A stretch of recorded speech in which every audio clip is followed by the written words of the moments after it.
Nos referimos a los delitos sexuales. Señora Presidenta, reclamamos también los derechos de la mujer sobre su cuerpo, su autonomía, su vida y su seguridad. Y volvemos otra vez a presentar la edad mínima del matrimonio, señora Presidenta, que ya está en los compromisos de la CEDAW, está solicitada desde hace un montón de tiempo, desde la época en que yo era parlamentaria, no hace tanto, pero este proyecto se viene arrastrando, así que nos parece muy importante volverlo a poner en consideración. Y simplemente señalar que, aunque este país ha tenido notorios avances en materia de legislación, avances en el Sistema Nacional de Cuidados, avances en la Ley de Salud Sexual y Reproductiva, avances en la tipificación del femicidio, avances en la violencia de género.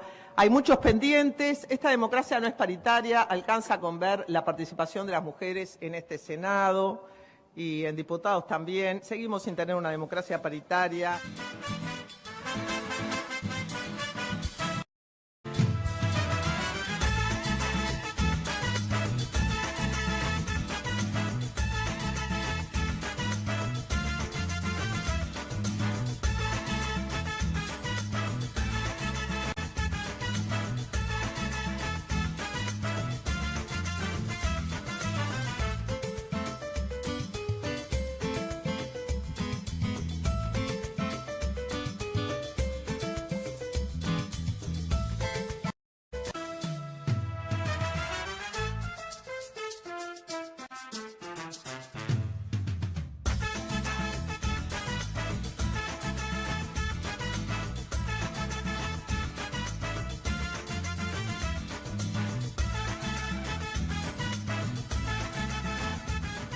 Bueno, después de ver ese corto que armaron las compañeras de comunicación sobre Lina Berro, vimos un video, una parte de la intervención que tuvo la senadora Constanza Moreira en la apertura de sesiones de este año, donde pidió desarchivar proyectos de ley como el de matrimonio infantil y también la imprescriptibilidad de los delitos sexuales.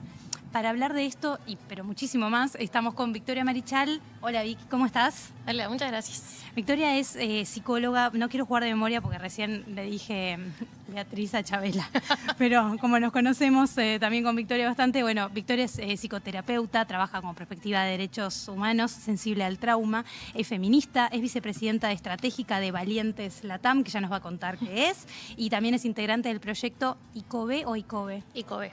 ICOBE con tilde. No lleva tilde. No lleva tilde, porque, bueno, pero la pronuncia. Hicimos la búsqueda ahí de la palabra guaraní y no lleva tilde, pero se pronuncia. Pero era ICOBE. Está bien, ICOBE. está bien.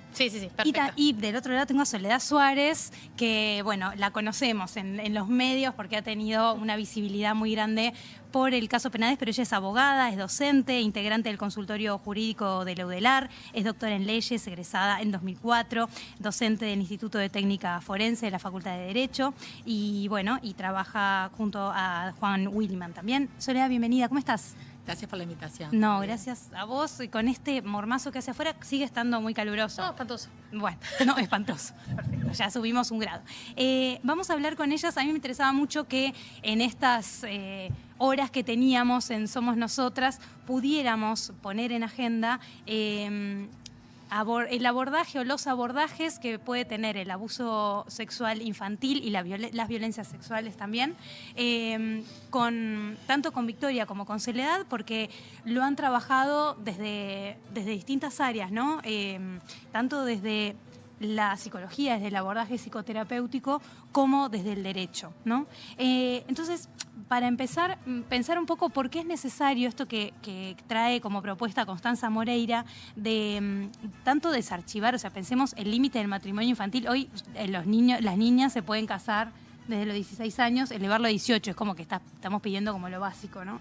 Y por otro lado, tenemos la imprescriptibilidad de los delitos sexuales. Me parece que son pedir esto, ¿no? Como hace un rato hablaba Lea, como tenemos que seguir reclamando cosas que son como medio básicas, pero lo del matrimonio me parece como bastante fácil de pensar, pero ¿por qué es necesario pedir que los delitos sexuales sean imprescriptibles? ¿Quién quiere empezar? ¿Vos querés Yo empezar? puedo hacer como Dale. un mini resumen a nivel también psicoemocional, que es como una de las patas de la fundamentación que para mí es como que tiene mucho sentido, y después le dejo la parte más técnica y jurídica. Pero bueno, en términos psicoemocionales, cuando un niño, una niña, un adolescente vive una situación de violencia sexual en el espacio que sea, en su espacio doméstico la mayoría de las veces, pero también en las instituciones, el cuerpo y la mente reaccionan protegiendo a ese niño o a esa niña de eso que está viviendo. Entonces, lo que sucede es que hay una liberación de lo que se llaman químicos o hormonas del estrés, donde, por ejemplo, está el cortisol, que inhibe las funciones cerebrales normales o naturales.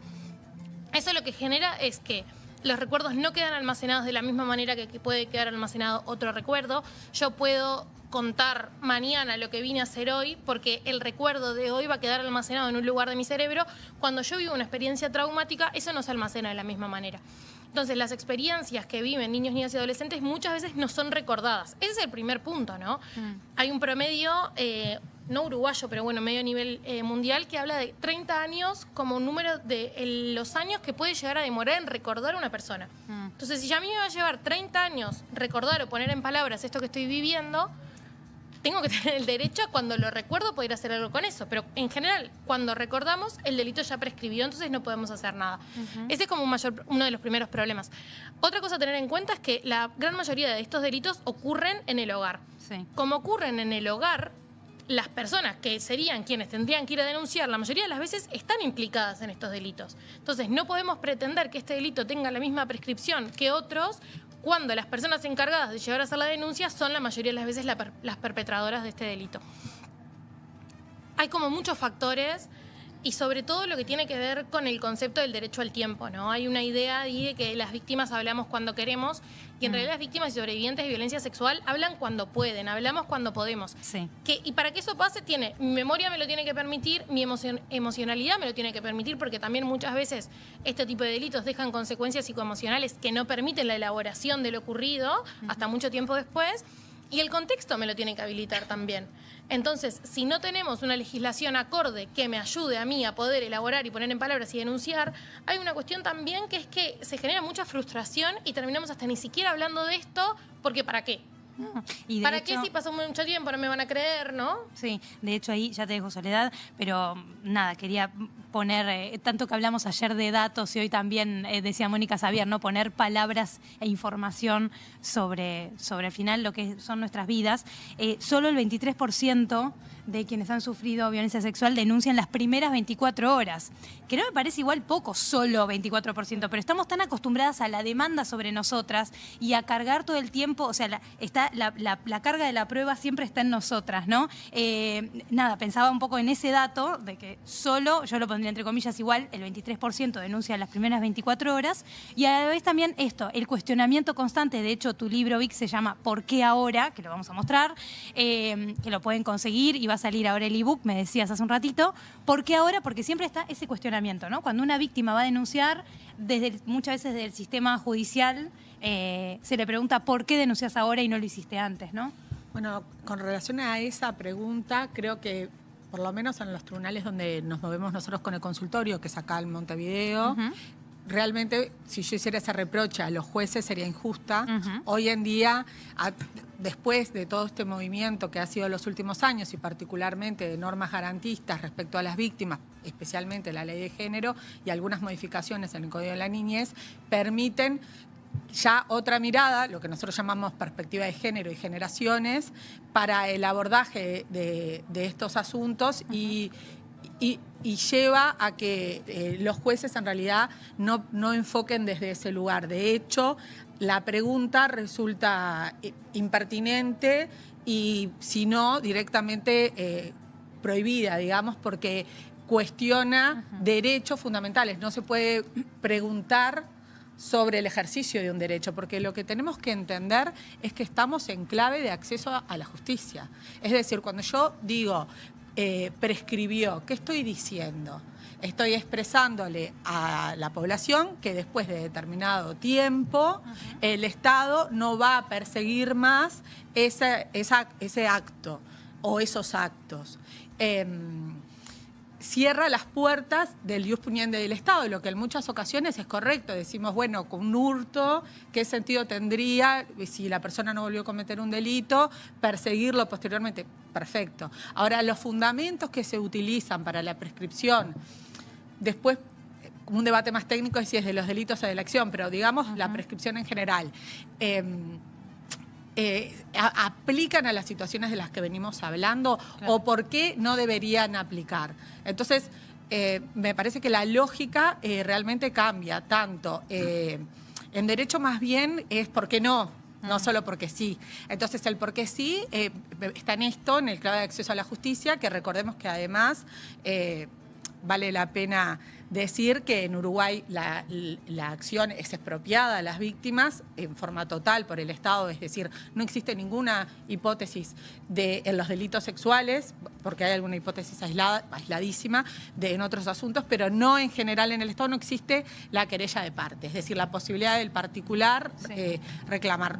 Más allá de cómo podría reformularse esto, está en violación de la Constitución y los tratados internacionales el hecho de que se excluya a las personas. Entonces es el Estado que lo hace el Estado a su vez por su propia omisión, su propio incumplimiento de deberes internacionales y nacionales, no detectó la situación, no protegió a las mujeres y otras disidencias, y luego dice, bueno, yo no hice nada y ahora pasó el tiempo.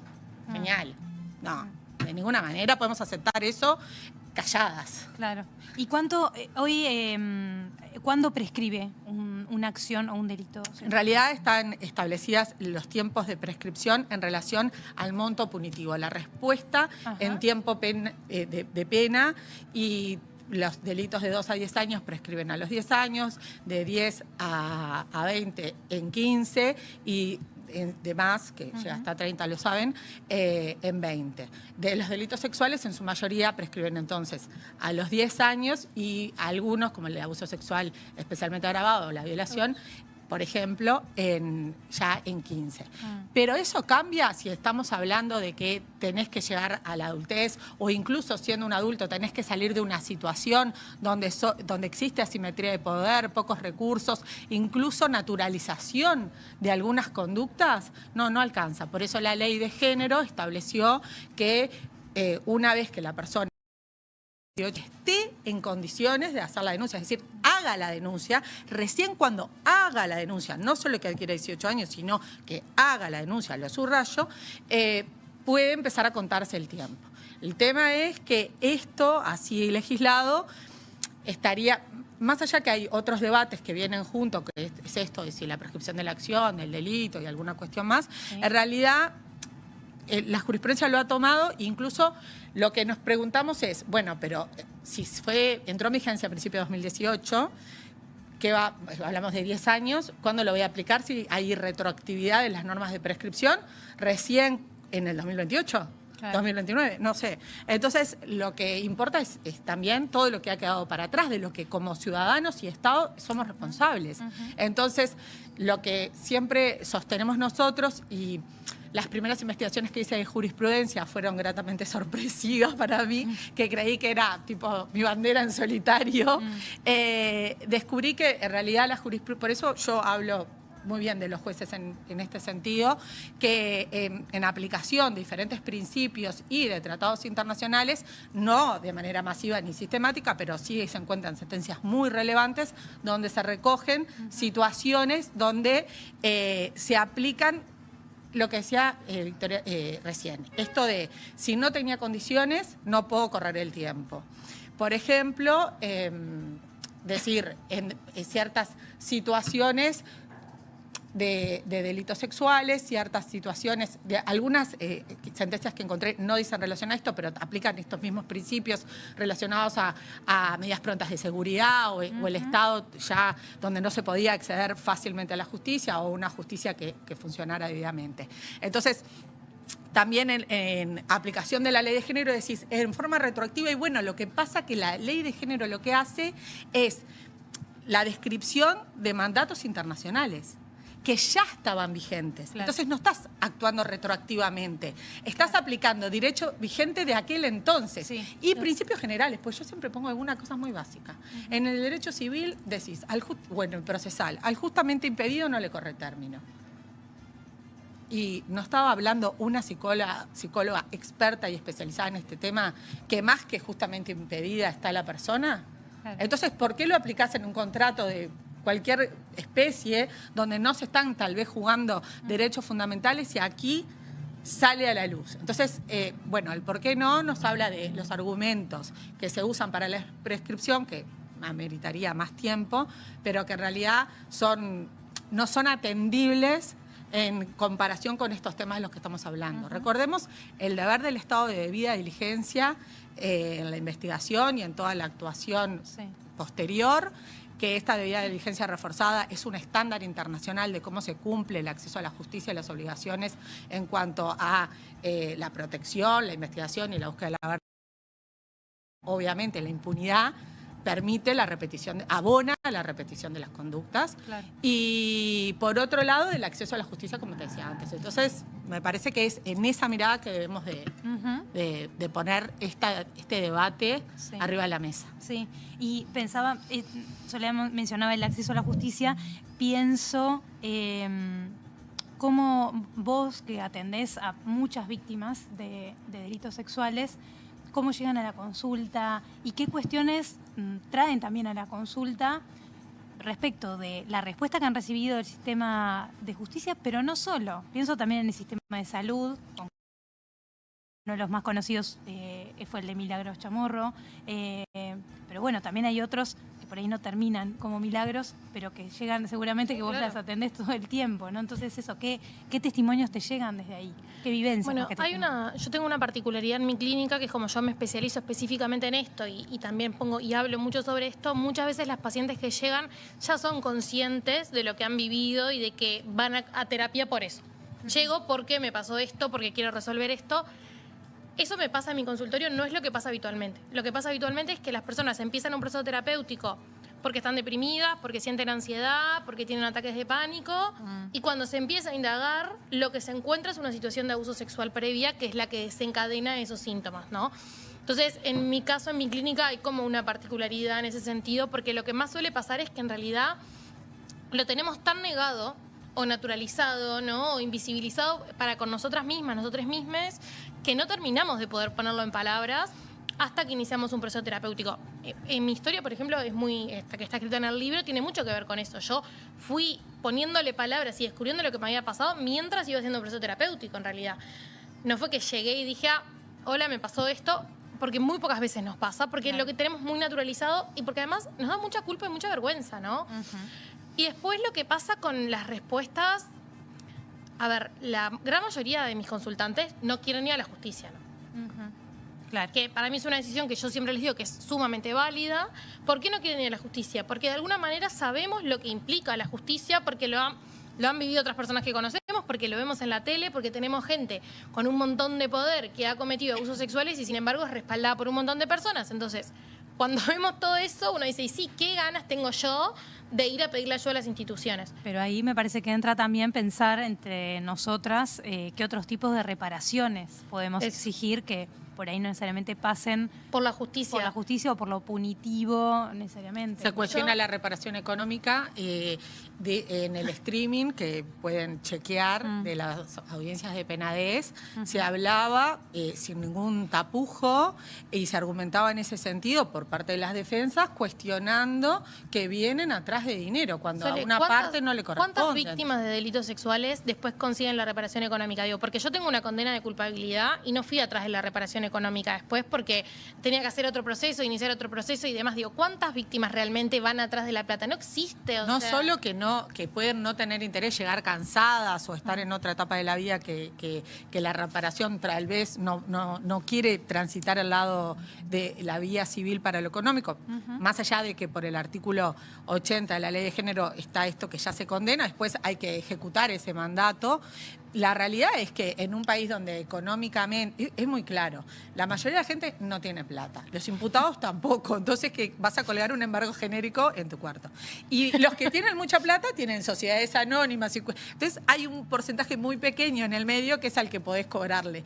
Si yo le digo a algún consultante, alguna consultante que me lo plantee, si esto lo vas a hacer por el tema económico, no quiere decir que no tengas derecho y que no vayas a cobrar realmente, pero podemos tampoco poner tantas expectativas ahí por la insolvencia, además. No, Es que ¿y de cuánto? hecho yo pensaba, perdón, que No, es voy a solo buscar. esto, porque quería meter este matiz. Yo cuando dije reparación, bueno, no pensaba en lo económico tampoco. No, sé que es pero parte tiene de, derecho, siempre pero está que eso sí menos está muy bien. minimizado. No, No, es y- que está muy bien y es también por donde entran a cuestionar, como en su momento, y salvando todas las distancias, pero ha pasado y sigue pasando con los crímenes y delitos de lesa humanidad, que se le cuestiona Sí. a quienes lo sufrieron si van a recibir una reparación económica por eso. De hecho, en Uruguay tienen que optar, por ejemplo, ¿no? por recibir el PER o la jubilación. Eso digo porque la reparación económica siempre está en cuestionamiento y no debería. Pero yo pensaba también, justamente como para mencionar y casi que para ir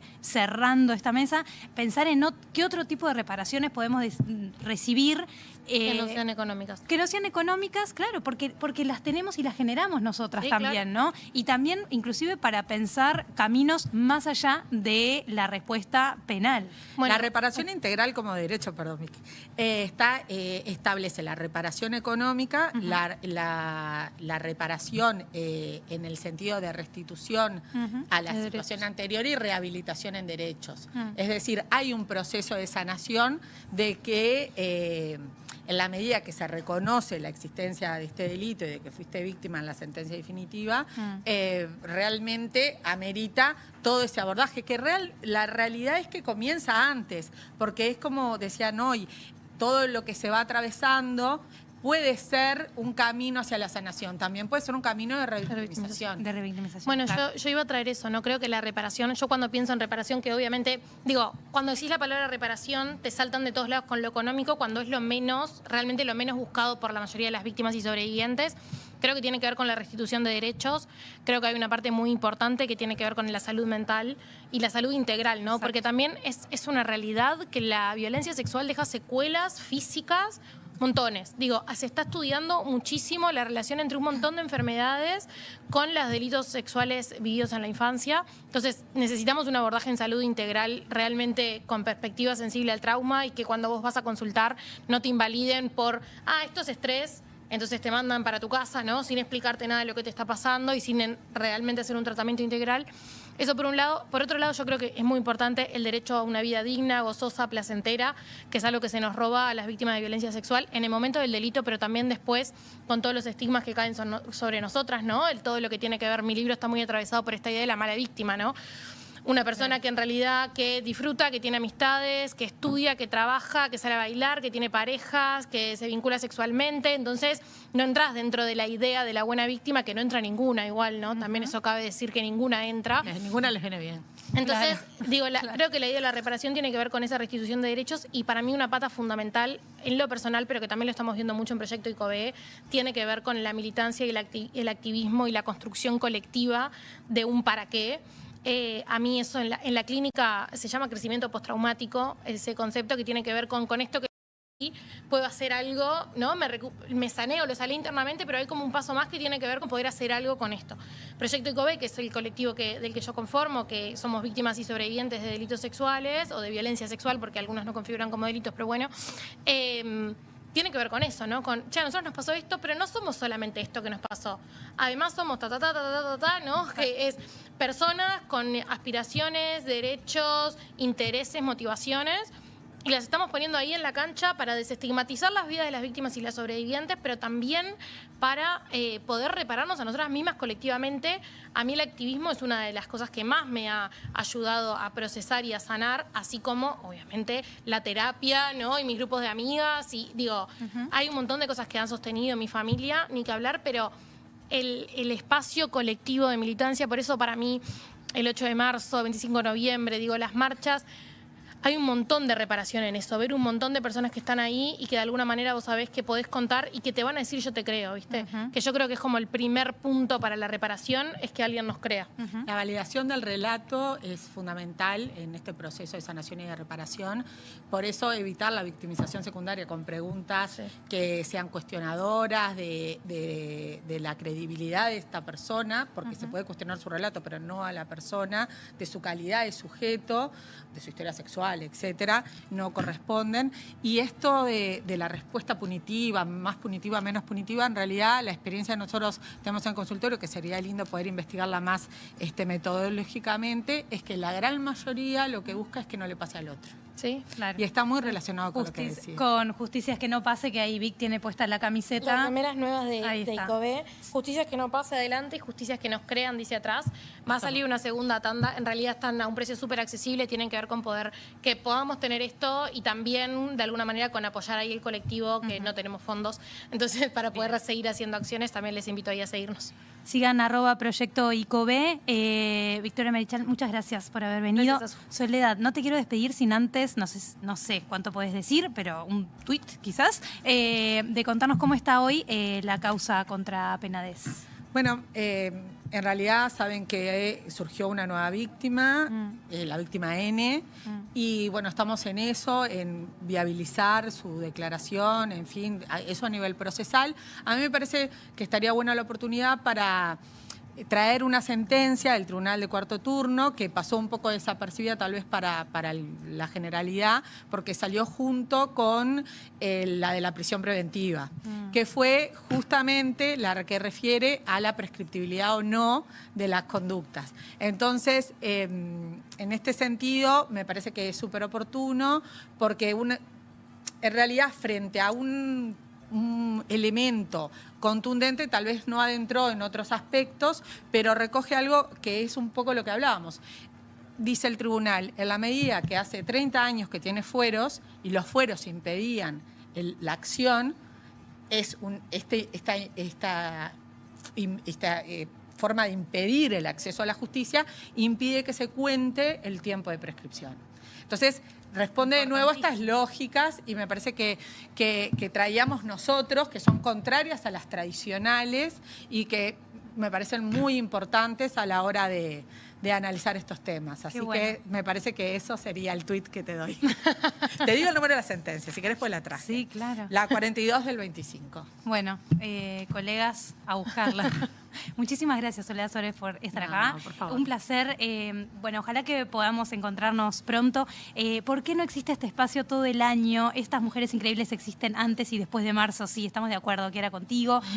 Bueno, gente que le manda abrazos. Gracias al público por estar ahí, por poner me gusta. Seguimos en el próximo bloque, que ya es el último de Somos Nosotras. Nos despedimos, seguramente nos vamos a ver en las calles y vamos a estar hablando de eso enseguida, sobre los detalles de la marcha de mañana del 8 de marzo. Y bueno, ya venimos. Somos Nosotras.